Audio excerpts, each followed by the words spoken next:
Today we're solving 7.7, solving multi-step division problems.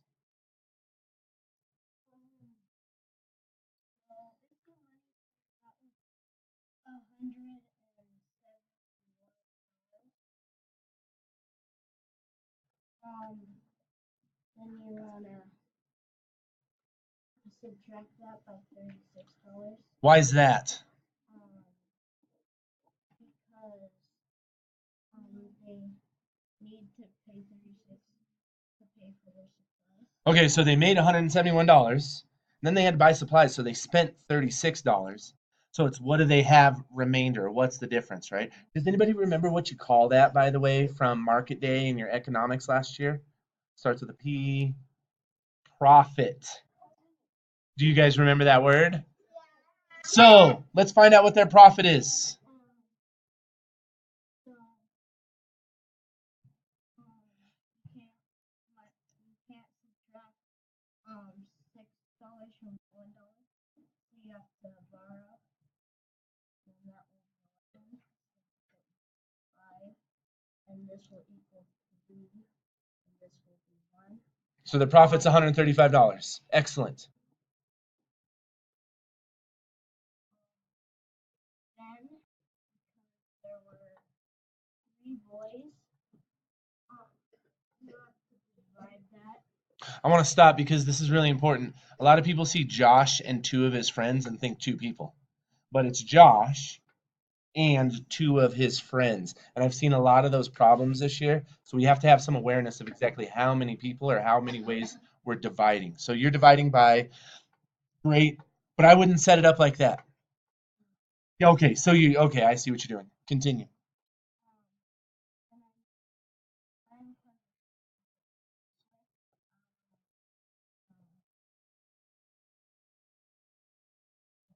Our partial quotients method. Go ahead. So first I'm going to subtract 30.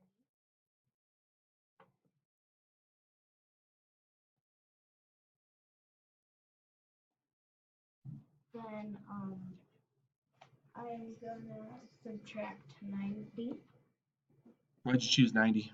because that is close to 105. Wonderful. Um, So by subtracting it out, what he's doing, he's multiplying what he's divided times that number to come up with that number.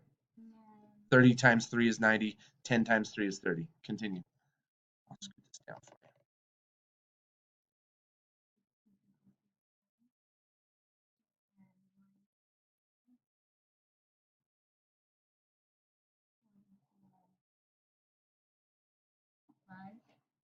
Because 5 times 3 is 15. Good.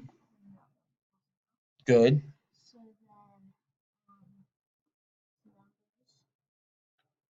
equal 45. So he's divided the money 3 ways because of the 3 people, and he came up with $45. So each boy made $45. Is that what it's asking them? No, what is it asking? Asking how much money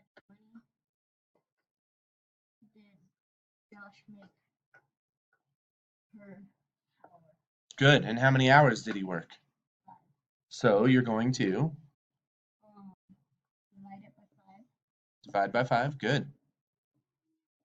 And that one equals 9. Yeah, and if you can recognize that relationship between 45 and 5, 5 times 9 is 45.